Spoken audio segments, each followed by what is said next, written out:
Episode 2 की कहानी वहीं से शुरू होती है जहां मेजर मोनिका उस फोटो को देख रही होती है। तो नेक्स्ट डे उठकर मेजर मोनिका कर्नल सूरवीर से मिलने जाती है, जहां पर कर्नल सूरवीर से वो मेजर शक्ति और मेजर गौरव को दोबारा से इंट्रोगेट करने की परमिशन मांगती है। परमिशन मिलने पर मेजर मोनिका शक्ति से मिलने के लिए जाती है, लेकिन शक्ति उस वक्त गेम खेल रहा होता है। मेजर मोनिका उसे अपने साथ चलने के लिए बोलती है, पर शक्ति बोलता है कि मैं गेम फिनिश करके आपसे बात करता हूँ। इस पर मेजर मोनिका वहीं पर उसका वेट करती है। काफी देर होने पर भी जब शक्ति वहां पर नहीं आता तो मेजर मोनिका को गुस्सा आता है और वो वहां जाकर शक्ति को अपने साथ चलने के लिए बोलने लगती है। यहीं पर कार्तिक होता है, जिससे मेजर मोनिका और थोड़ा कार्तिक के बीच में बहस हो जाती है। अब मेजर मोनिका मेजर शक्ति को अपने साथ लेकर आती हैं और आते वक्त वो उससे पूछती हैं कि क्या वो कभी मिलिटेंट खालिद से मिला था। इस पर मेजर शक्ति बताता है कि 4 महीने पहले उसके कुछ सोर्सेस से उसे पता चला था कि खालिद और उसकी टीम बंदूकें बॉर्डर के पार सप्लाई करते थे। इस इन्फॉर्मेशन की सच्चाई जानने के लिए मेजर शक्ति आम आदमी की ही तरह खालिद से मिले थे, ताकि उन्हें इस इलीगल एक्टिविटी के बारे में और भी इन्फॉर्मेशन मिल पाए। बस इसी वजह से मेजर शक्ति खालिद से मिले थे। तब मेजर मोनिका कहती है कि ठीक है, मैं आपकी बताई गई स्टोरी को वेरीफाई कर लूँ, तब मेरा काम यहाँ पर खत्म होगा।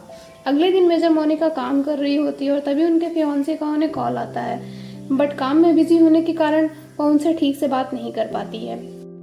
उस वक्त मेजर मोनिका उसी फोटो को देख रही थी जिसमें मेजर शक्ति और मिलिटेंट खालिद एक साथ दिख रहे थे। तभी वो देखती हैं कि उसमें एक तीसरा बंदा भी है जो मिलिटेंट खालिद और मेजर शक्ति को छुपकर देख रहा है। तब मेजर मोनिका त्रिपाठी के साथ वहीं के लोकल मार्केट में जाती हैं, तो इस पर त्रिपाठी उन्हें वहां पर जाने से मना करता है। वो बोलता है कि ये जगह हमारे लिए सेफ नहीं है, यहाँ हमें नहीं आना चाहिए। उसके मना करने पर भी मेजर उसकी बात नहीं मानती हैं और इन्वेस्टिगेशन करने के लिए बाहर जाती हैं। वो फोटो दिखाकर वहीं पर मौजूद लोकल दुकानदारों से उस आदमी के बारे में पूछने लगती हैं, लेकिन वहाँ पर मौजूद कोई भी आदमी उस फोटो वाले आदमी के बारे में कुछ भी नहीं बताता है।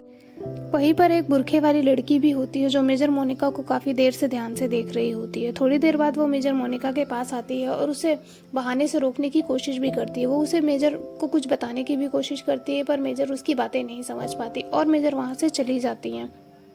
तभी मेजर मोनिका को कुछ लोग एक गली में रोक लेते हैं और उन पर हमला करने लगते हैं, उन्हें जान से मारने की कोशिश करते हैं। लेकिन तभी वहां पर एक धमाका होता है और मौका देखकर मेजर मोनिका वहां से जाने लगती हैं। तभी रास्ते में ही वहां पर एक छोटा बच्चा आता है और वो मेजर मोनिका को एक चिट्ठी देता है जिसमें लिखा हुआ होता है कि जिस आदमी की तुम तलाश कर रही हो वो तुम्हें ब्लू सिटी की चाय की टपरी पर मिलेगा।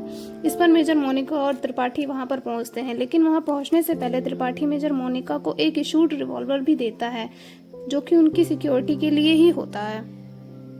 अब मेजर मोनिका और कांस्टेबल त्रिपाठी बताई गई लोकेशन पर पहुंचते हैं, लेकिन त्रिपाठी कार में ही रुकता है और मेजर मोनिका बाहर निकलकर वहीं पर मौजूद दुकानदारों से उस फोटो वाले आदमी के बारे में पूछने लगती हैं जिसका नाम घुंघरू था। पर वहां पर किसी को भी उस फोटो वाले आदमी के बारे में पता नहीं होता है। वहां पर एक और दुकान वाला होता है जो कि मेजर मोनिका को बहुत देर से देख रहा होता है और थोड़ी देर बाद वहां पर घुंघरू भी आता है। उसके आने पर वही आदमी जो मेजर मोनिका को काफी देर से देख रहा था वो घुंघरू को बताता है कि वो लड़की तुम्हारे बारे में पूछ रही है। घुंघरू मेजर मोनिका को देखता है और मेजर मोनिका भी उसे देख लेती है। तभी घुंघरू भागने लगता है और मेजर मोनिका उसे पकड़ने के लिए उसके पीछे भागती हैं और थोड़ी देर बाद मेजर मोनिका घुंघरू को पकड़ लेती है। मेजर मोनिका घुंघरू को पकड़कर उससे उस दिन मेजर शक्ति और खालिद की वही फोटो दिखाकर उससे उस दिन के बारे में पूछती है। इस पर घुंघरू बताता है कि खालिद मेजर शक्ति का मुखबिर था। जो टिप मेजर शक्ति को मिली थी कि बंदूकें बॉर्डर पार सप्लाई होने वाली हैं, वो जानकारी खालिद ने ही मेजर शक्ति को दी थी। घुंघरू बताता है कि वो दोनों लड़के मिलिटेंट नहीं थे, वो मामूली जासूस थे। दरअसल यहाँ पर एक बुढ़िया रहा करती थी जिसकी आखिरी इच्छा थी कि उसके मरने के बाद उसकी अस्थियां उसके पति के साथ पाकिस्तान की सतलुज नदी में बहा दी जाएं। उसकी यही इच्छा आसिफ और खालिद ने पूरी की, लेकिन वापस आते वक्त आर्मी ने उन्हें पकड़ लिया। तब से ही वो दोनों आर्मी के ही जासूस थे।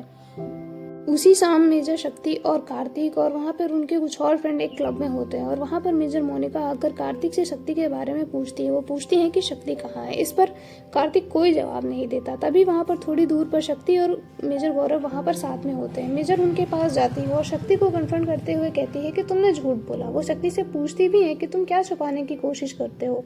इस पर शक्ति थोड़े से एटीट्यूड में कहता है कि मैं तुम्हारे सारे सवालों के जवाब दूंगा, पर अभी नहीं, जब मेरा लीगल काउंसिल यहाँ पर होगा तब। और तभी वहाँ पर लॉयर अंगद भी आता है जिसे देखकर मेजर थोड़ी सी शॉक होती है और एपिसोड 2 यहीं पर खत्म हो जाता है। अब मेजर मोनिका अंगद को देखकर शॉक क्यों हुई, इसकी स्टोरी नेक्स्ट वीडियो में। तब तक के लिए वीडियो को लाइक करें, चैनल को सब्सक्राइब करें।